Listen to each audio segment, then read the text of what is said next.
सोचो हम 12 साल तक स्कूल की घंटी से बंधे रहे। 8 बजे असेंबली, 9 बजे मैथ्स और 10 बजे science.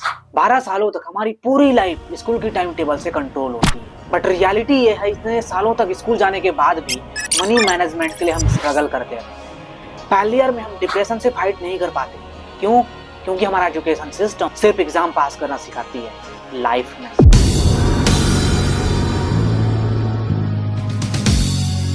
Hello students, I am D conic और आज हम डिस्कस करेंगे real education.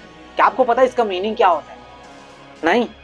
Don't worry, at the end आपको पता चल जाएगा। आइए बिना समय को वेस्ट किए गहराई से समझते हैं। लेकिन अगर आपको वीडियो देखने के बाद लगे कि ये सब एजुकेशन स्कूल में होना चाहिए तो वीडियो को लाइक करके कमेंट करना और चैनल को सब्सक्राइब करना मत भूलना।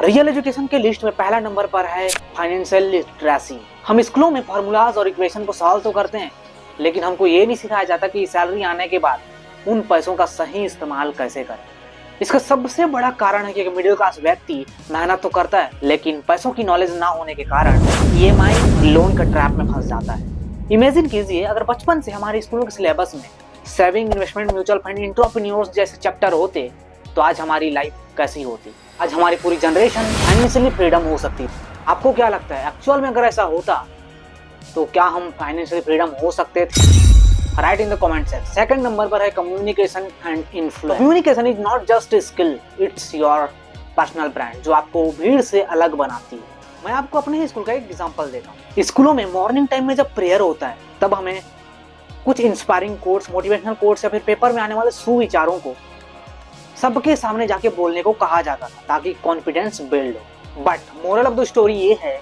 स्कूल में आपको कोई भी ऐसा सिलेबस नहीं मिलेगा या कोई सब्जेक्ट नहीं मिलेगा जहां पर कम्युनिकेशन स्किल को सिस्टमैटिकली सिखाया जाए। और आज की रियलिटी ये है, जॉब वर्ल्ड में सबसे ज्यादा डिमांड कम्युनिकेशन और इन्फ्लुएंस स्किल की है, लेकिन हमारी एजुकेशन सिस्टम इसे सेकेंडरी समझकर इग्नोर कर देती है। कौन सा जॉब करने के लिए आपको साइंस लेना है और कौन सी जॉब करने के लिए आपको मैथ्स लेना है, ये आपको डिटेल में सिखाया तो जाता है, लेकिन किसी क्लास में आपको ये नहीं सिखाया जाएगा कि इंटरव्यू में खुद को कैसे रिप्रेजेंट करें और सामने वाले इंटरव्यूअर को कैसे इन्फ्लुएंस करें। इसी का नतीजा क्या होता है, इतने पढ़ने के बावजूद हम इंटरव्यू को क्रैक नहीं कर पाते। क्यों?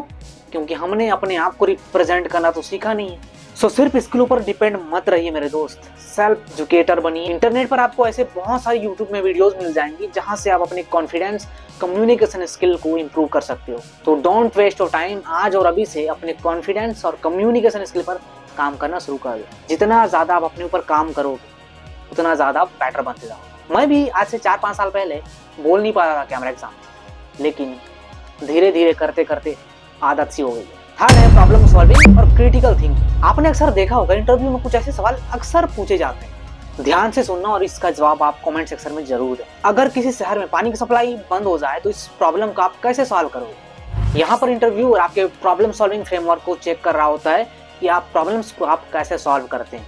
और क्वेश्चन नंबर 2 है, अगर आपको दिल्ली में कितने ऑटो रिक्शे चलते हैं ये बताना हो तो इसे आप कैसे एस्टिमेट करेंगे? सवाल बहुत डिफिकल्ट है, लेकिन इसका आंसर कमेंट सेक्शन में बताना। इंटरव्यूअर को यहाँ कैंडिडेट से कोई एग्जैक्ट नंबर नहीं चाहिए। इंटरव्यूअर ये देखना चाहता है कि आप डाटा को ब्रेक डाउन करके लॉजिकली सोच पा रहे हो या नहीं। जैसे पॉपुलेशन कितनी है, कितने लोग बाहर से आते होंगे काम के लिए, एवरेज कम्यूटर्स, ऑटो कैपेसिटी, इन सब डाटा से रफ कैलकुलेशन करके कोई फाइनल नंबर दे पाते हो या नहीं। आप अपने शहर के बारे में थोड़ा इमेजिन कीजिए, वहाँ कितनी पॉपुलेशन है, कितने लोग आते होंगे, कितने ऑटो रिक्शे चलते होंगे। थोड़ा रफ कैलकुलेशन करके कमेंट में लिखकर जरूर बताना और अपने शहर का नाम कमेंट करना मत भूलिएगा। स्कूल एग्जाम की आंसर शीट पर वही आंसर सही मानता है जो किताबों में लिखा हो। और कोई छात्र अलग तरह से प्रॉब्लम को सॉल्व करे तो उसे गलत बता दिया जाता है। मशीन का डेफिनेशन बोलो। Sir, a machine is anything that reduces human effort, sir. Will you please elaborate? Sir, हर वो चीज़ जो इंसान का काम आसान करे या वक्त बचाए वो मशीन है सर। मीलों दूर आप अपने दोस्त के साथ बात कर सकते हैं, टेलीफोन मशीन है सर। करोड़ों का हिसाब चुटकी में करता है, कैलकुलेटर मशीन है सर। डेफिनेशन क्या है? सर वही तो बता रहा हूँ सर। एग्जाम में ये सब लिखोगे? ये मशीन है, up down up down. Idiot. Anybody else? Yes Sir, machines are any combination of bodies so connected that their relative motions are constrained, and by which means force. क्या बात है, perfect. Please sit down. Thank you. Thank you. लेकिन sir मैंने भी तो वही बताया sir, आसान भाषा में। आपको अगर सिंपल भाषा पसंद हो तो arts and commerce college join कीजिए। लेकिन सर मतलब भी तो समझ में आना चाहिए, ऐसे किताबी डेफिनेशन रट के क्या फ़ायदा। आप किताब से ज्यादा जानते हैं, किताब में यही डेफिनेशन है, और अगर आपको पास होना हो तो आप यही लिखेंगे। यही कारण है कि एक स्टूडेंट अपनी क्रिएटिविटी को दबा देता है और रॉट लर्निंग यानी कि रटने की आदत डाल लेते हैं। लेकिन रियल वर्ल्ड में अगर आप जॉब के लिए जाओगे तो कंपनीज और स्टार्टअप्स उन्हीं को हायर करती हैं जिनमें प्रॉब्लम सॉल्विंग और क्रिटिकल थिंकिंग जैसे एटीट्यूड। स्कूल के सिलेबस में ना पाए जाने वाले चौथे नंबर के लिस्ट में है emotional intelligence and mental health. हर साल बोर्ड एग्जाम के समय न्यूज़पेपर में न्यूज आती है कि बच्चे स्ट्रेस और डिप्रेशन में और प्रेशर में अपने आप को नुकसान पहुंचा रहे हैं। हमारे पीएम नरेंद्र मोदी एक दिन लाइव आकर ये बताते हैं कि स्ट्रेस और डिप्रेशन को हैंडल कैसे करना है। बावजूद इसके आपको किसी भी स्कूल के सिलेबस में आपको ये चीज़ नहीं मिलेगा कि अपने आप को कैसे संभालना है, स्ट्रेस को कैसे मैनेज करना है, फेलियर को कैसे फाइट करना है और डिप्रेशन के साथ कैसे हैंडल करना है। जबकि ये सबसे इंपॉर्टेंट एजुकेशन होना चाहिए। 10th 12th स्टूडेंट्स पर सिलेबस का इतना ज़्यादा लोड होता है कि काउंसलिंग सेशन की जरूरत पड़ती है, लेकिन रेगुलर करिकुलम में emotional intelligence skill zero. Real education की इस लिस्ट में लास्ट और 5वें नंबर पर है प्रैक्टिकल लाइफ स्किल्स। स्कूलों में आपको पीरियोडिक टेबल्स याद कराई जाती है, लेकिन किसी बच्चे से अगर पूछो कि बैंक अकाउंट कैसे ओपन होता है, सेविंग्स अकाउंट क्या है, टैक्स क्या है, इंश्योरेंस क्या है, डिजिटल टूल्स को कैसे यूज करते हैं, तो उनका कोई जवाब नहीं, क्योंकि हम लाइफ टाइम हिंदी, इंग्लिश और इतिहास को पढ़ते आ रहे हैं। इन सारी चीजों के बेसिक नॉलेज भी होना बहुत जरूरी है। इसका नतीजा क्या है, व्यक्ति या फिर एक स्टूडेंट ग्रेजुएट होने के बाद भी अपने लाइफ में छोटी छोटी बेसिक से स्किल्स के लिए स्ट्रगल करते रहता है। तो दोस्तों यही है आज का सच। स्कूल हमें मार्क्स तो दिलाता है लेकिन रियल स्किल्स नहीं। मैंने सबसे स्टार्टिंग में आपको पूछा था रियल एजुकेशन का मतलब क्या है। रियल एजुकेशन वही है जो पैसों की मतलब सिखाए, पैसों को मैनेज करने के तरीके सिखाए और सब प्रॉब्लम्स को सॉल्व करते हुए प्रेजेंट वर्ल्ड में जीना सिखाए और भविष्य के लिए काम करना सिखाए। साथ ही साथ फेलियर से उठकर कैसे खड़े होना है और फिर से फ्यूचर के लिए काम करना सिखाए। यही है रियल एजुकेशन जो आपको स्कूलों में नहीं मिलती।